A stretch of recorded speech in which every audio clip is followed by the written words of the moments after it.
New Mexico was shaped by big dreams, risky investments, and communities that rose quickly, then disappeared almost just as fast. Across the state, you can still find an unusual number of ghost towns, many of them left behind after mining booms faded or transportation routes moved elsewhere. What remains today are quiet ruins in the desert, reminders of people who came searching for fortune but were eventually defeated by distance, drought, fire, and time.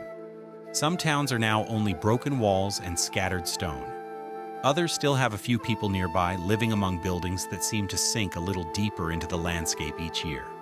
So, where can these forgotten places be found? Let's explore them.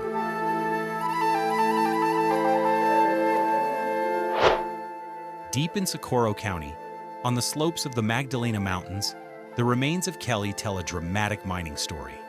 This town began with silver in 1883, grew to nearly 3,000 people, and once had important community buildings, including a large Catholic church and a school.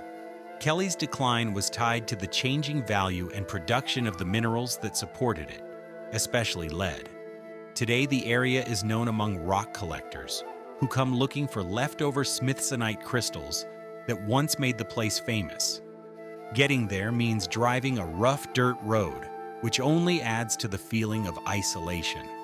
The most dramatic structure still standing is the Tri-Bullion Mine headframe, a wooden tower nearly 30 meters tall. It is especially important because it is the last original wooden mining tower of its type still standing in New Mexico.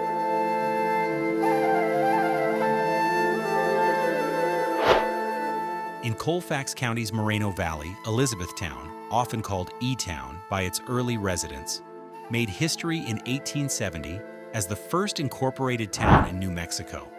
Gold brought it to life. Once the discovery spread, prospectors rushed in by the thousands, turning the valley into a busy frontier town. At its peak, around 7,000 people lived there, supported by 5 general stores, 7 saloons, 3 hotels, and a weekly newspaper. But the gold rush came with a serious problem: water. Mining required far more water than the area could easily provide, so the town built a 41-mile system called the Big Ditch to move water where it was needed. The project was expensive, and as the gold became harder to find, the money began to disappear. Investors pulled back, and in 1903, a huge fire tore through the wooden downtown, destroying much of what remained. Now the stone ruins of the Mutz Hotel stand by themselves in the grasslands, 8,500 feet above sea level. By 1950, Elizabethtown had no permanent residents and was officially considered a ghost town.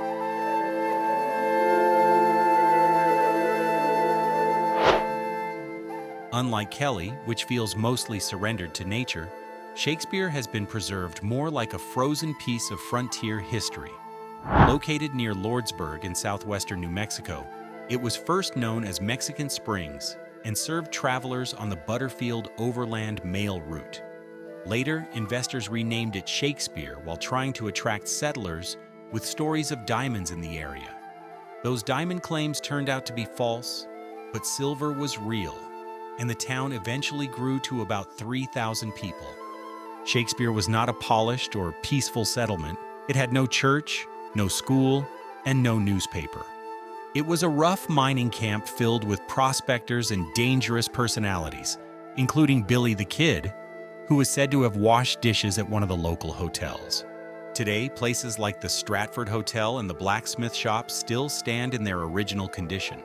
Walking through them feels less like visiting a restored tourist attraction and more like stepping straight into the hard, unforgiving world of the Old West.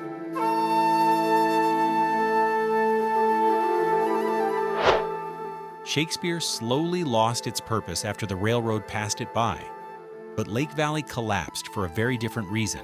Its rise began with a discovery that was almost too valuable to survive. In 1882, a miner found an underground chamber later called the Bridal Chamber.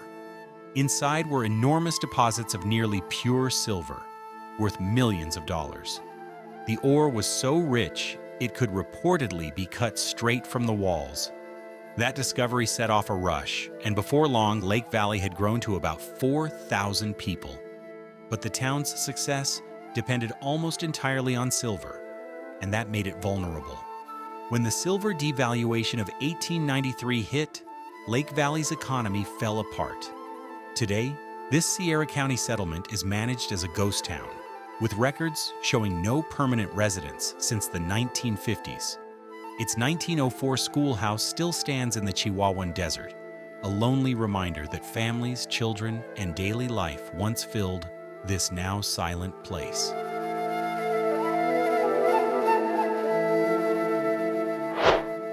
Lake Valley was brought down by economic forces, but Glenrio was erased by a change in the road. Sitting right on the New Mexico-Texas border, Glenrio once depended on Route 66 traffic.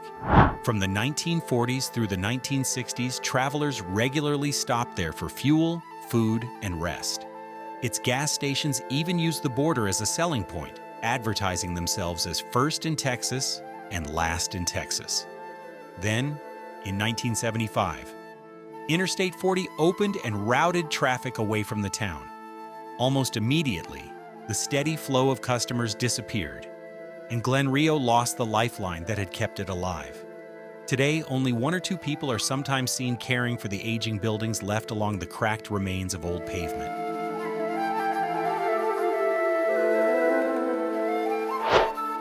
Glenrio's decline shows what happens when a highway leaves a town behind. Cuervo tells a similar story, though it has not completely vanished yet. It is still technically alive, but only barely, standing on the edge between a small community and a true ghost town. Located in Guadalupe County along Interstate 40, Cuervo now has fewer than 50 residents. It began in 1901 as a railroad water stop, but later highway construction cut straight through the community and broke apart its business district. Today, walking through Cuervo can feel strange and unsettling. One house may still have laundry hanging outside, while nearby, an abandoned elementary school sits with broken windows. With its population continuing to shrink, Cuervo may eventually follow Glenrio into total abandonment.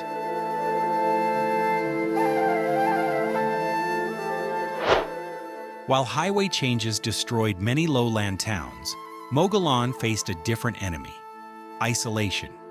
Hidden deep in the mountains at the end of narrow, twisting Highway 159, it is often considered one of the most remote towns in the United States. In the late 1800s, however, this difficult location did not stop it from becoming a busy silver mining camp. Its remoteness also made life dangerous, especially during earlier periods when the area was vulnerable to Apache raids. After World War II, the mines shut down and Mogollon nearly disappeared. Today, only a small number of seasonal residents remain.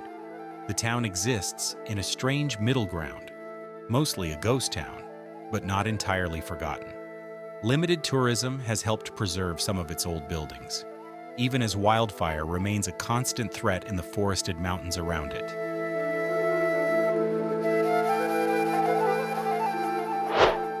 Mogollon's isolation echoes the story of Old Hachita, another remote settlement that seemed to fade away in stages. Located in the far reaches of Hidalgo County, Old Hachita was first abandoned after its copper and silver mines ran out. Then it declined again when the railroad shifted 3 miles east and created a new town site. What remains today is mostly collapsing adobe walls.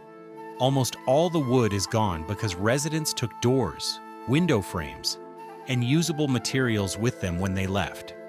Reaching Old Hachita is not easy and often requires specialized vehicles, which helps explain why the place feels so untouched. It is one of New Mexico's quietest and most authentic ghost towns.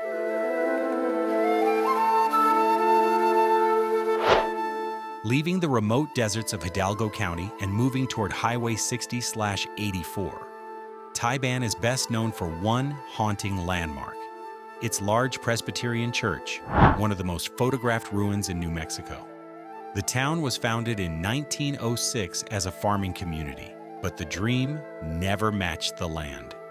The soil was too dry to support large-scale agriculture, And when the Dust Bowl arrived in the 1930s, Taiban could not recover. Families left in search of better farmland and more reliable futures. Today, Taiban stands completely empty. Out on the open grassland, the wind is often the only sound, moving around the stone church that still watches over the abandoned town.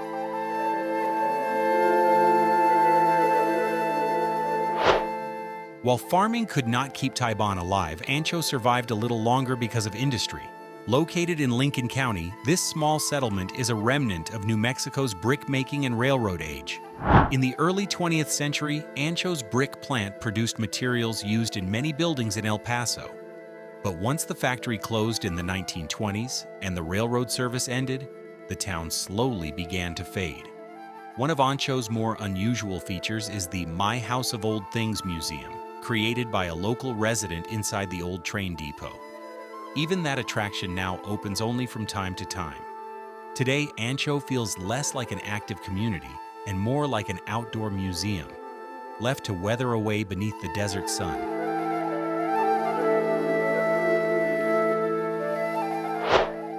Ancho's decline came from the loss of industry, while Pinos Altos has managed to hold on in a much more fragile way. Located only a few miles north of Silver City, this settlement began where gold was discovered in 1860. Its early years were marked not only by mining ambition, but also by violent conflict between miners and native communities. Today, around 150 to 200 people still live in Pinos Altos, but its role as a true working town continues to weaken. Historic places such as the Buckhorn Saloon now function mostly as tourist attractions. Without enough lasting economic support, Pinos Altos could become little more than a small satellite village, or decline even further if tourism is no longer enough to support the community.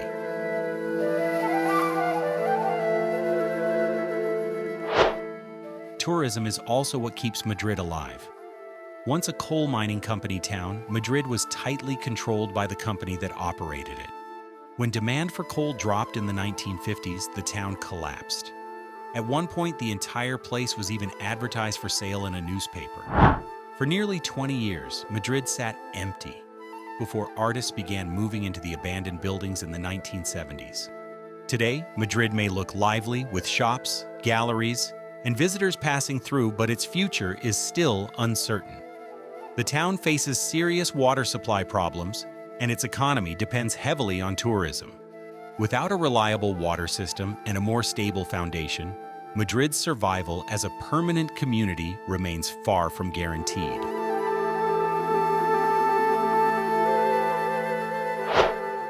Madrid's biggest struggle today is water, but Chloride has always battled something just as difficult: distance.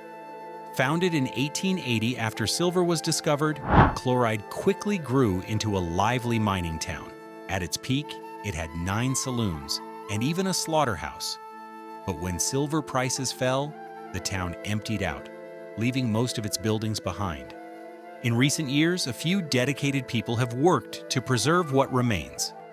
The Pioneer Store now serves as a museum, filled with original items that were left inside when the owner locked the doors in 1923. Still, Chloride's future is fragile. Its remote location and the lack of major public infrastructure make it difficult for the town to grow beyond a small preservation effort.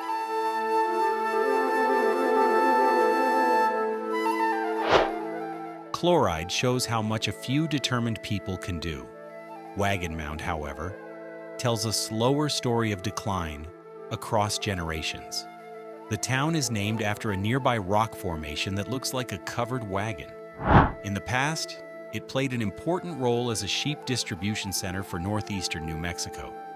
The post office still operates, but Wagon Mound continues to struggle economically. Younger people keep leaving because there are too few jobs to build a future there. Along the main street, many buildings now sit boarded up, showing the painful contrast between the town's once important role and its much quieter present.